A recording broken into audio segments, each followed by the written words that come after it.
Enjogera egamba nti akajja obunaku keemanya etuukirira bulungi ku Sylvia Komugisha ne mutabani we Imran Kigondu abeegulidde erinnya mu kusiba enviiri eza buli kika okusobola okutambuza obulamu. Olugendo lwa Komugisha mu bulamu bwe terubadde lwangu, anti okutandika okwetegereza ng'abeera ne jjajjaawe mu kaseera ako eyali maama we era taata. Kyokka olw'ekuba ebizibu tebimanya nnyumba mbi nga kyajjaweza emyaka 15 jjajjaawe Omukama yamuyita era mu nsi Komugisha n'asigalamu bwannamunigina nga taliiko awooyawooya newankubadde okukkakkanya. Ng'agenze n'ensi yakkakkana ali mu mikono gya mukwano gwe.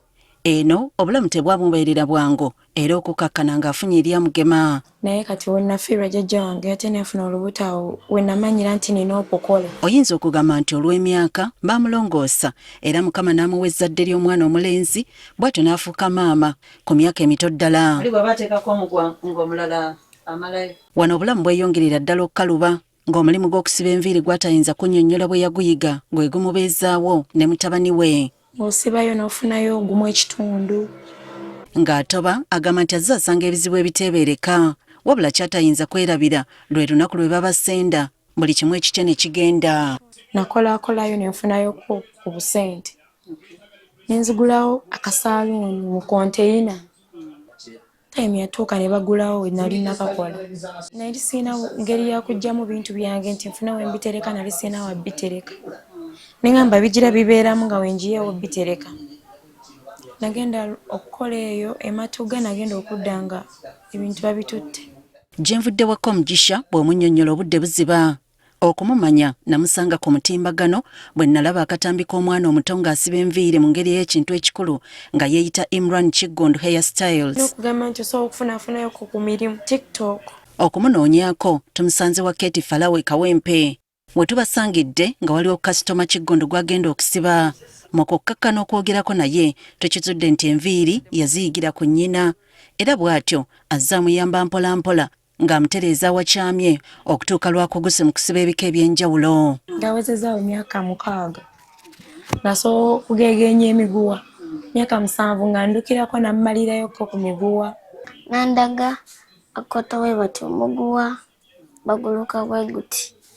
Naye nze mu lunaku lumu nali maze okulaba engeri gye bagulukamu. Olw'okuba ng'abadde ne kasitoma eyamulindiridde dda, naffe eriiso tetuzzeemu kutemya okwetegereza emitendera omwana ono mwayita okusiba enviiri. Nga tannasiba asoose kumunaaza mu mutwe era n'atubuulira lwaki. Omutwe guba guddugala olina ogunaazaamu. Omutwe guno olina okukakasa nti gutukudde bulungi olwo n'oteekamu treatment. Olumaliriza kuba kuzikaza olw'okusiba ne kutandika. Omuntu ye enviiri ze ziba zaakutuka olina ozeegendereza ng'ozisiba. Kigondu asinga kwenyumiriza mu kusiba knotless, penso wamu ne cornrows. Nze ngenda nabiriko. Buli kiko okuvaayo obulungi alina bw'akikola. Otandika na mutwe ye n'osala box n'okakwata n'oyawulamu obuntu 3 n'oluka n'oyongerako akaviiri n'era n'oyongerako. Olaba ng'omugwa gwe kasitoma gw'ayagala ng'ogenda okikola paka omutwe gugwa. Kati ate bwe ntandika okusiba penso. Okwata akaviiri katono we bati. Nakatono nnyo. Wekibanga enviiri zo oli omuntu ye ziseerera okwata, osobola okukwatako ne kawuzi n'okawulamu obuntu 2 n'okakolerako we bati n'otandika okusiba. Ono gw'abadde asiba ayagala buwanvu bwa kigero. Okutegeera kasitoma ky'ayagala atugambye nti asooka kwogera naye. Wagamba mpanvu era gwe ng'omuntu asiba enviiri oba ogimanyi. Azze nga nsiba mulabye ng'akula. Bakira asiba nga maama we Komugisha amuyambako naddala mu kumuweereza obuviiri. Mba nina omuadvisinga. Namugamba Imran wanukola bwoti ne bwoti kye kimuleetera okubeera ng'asobola okuguka. Ensobi aba agitegedde ntagenda gikola. Olunaku nga kyakutteyo agamba nti basobola okusiba enviiri ez'ekika kino emitwe 3. Enviiri ziba za ssente mmeka?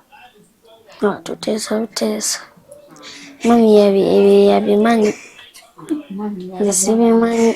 Guno si mulimu mutono era omwana ono agambye nti enjala olumuluma asooka kweriira ku mmere oluvannyuma n'agenda mu maaso n'okusiba. Oba okola nnyo oba weetaaga ekyokulya, ekyokunywa oba ekyokulya. Ndyako katono ne ndirekawo. oba enjala weeba ennuma nnyo. Enjala weeba ennuma nnyo. Njirya yonna.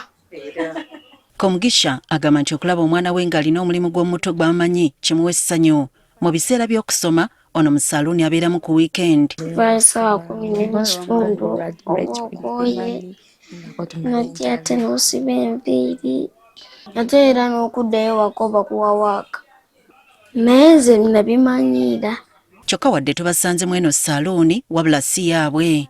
Alina omukyala eyamubudamya ng'olufuna kasitoma we bamuleeta ne bategeeragana ensasula. Omulimu guno kwe kuva okusasula we basula, okulya, okwerabirira mu bulamu obwa bulijjo wamu ne school fees za Kiggundu. Bali emmere ku ssomero nazo tozirina. Oluusi Komugisha agamba nti kimuyitirirako amaziga ne gamuyitamu. Yampulidde nga nkaaba ekiro oyo mu kiro. Nazuuka ku makya n'aŋŋamba nkuwulidde ng'okaaba ekiro mami, okaabira ki? Nange nateranga okukaaba naye ennaku zino sikyakaaba nakuma.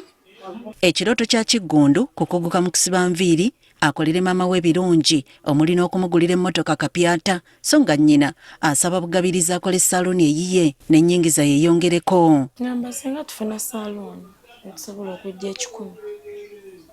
Suubira naye asobola okuba ng'asoma nga naye era wabeera mu saluuni. Komugisha akubirizza omuzadde gw'alaba bulijjo okubaako ky'oyigiriza omwana wo so nga ne Kiggundu akusabigwa omuto bulijjo obuteganya mirimu. Kubanga mwene ensi bagamba oba tomanyi kukola ensi eba ekulemye sikyo.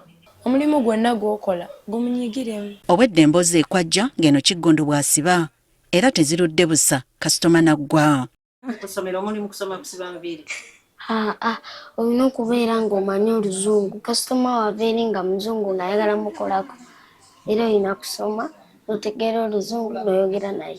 Emboozi eno bw'ogyetegereza ennyo erimu okuyiga ate n'okusaasira. Kale naawe waliko ky'oluubirira mu bulamu toggwamu ssuubi.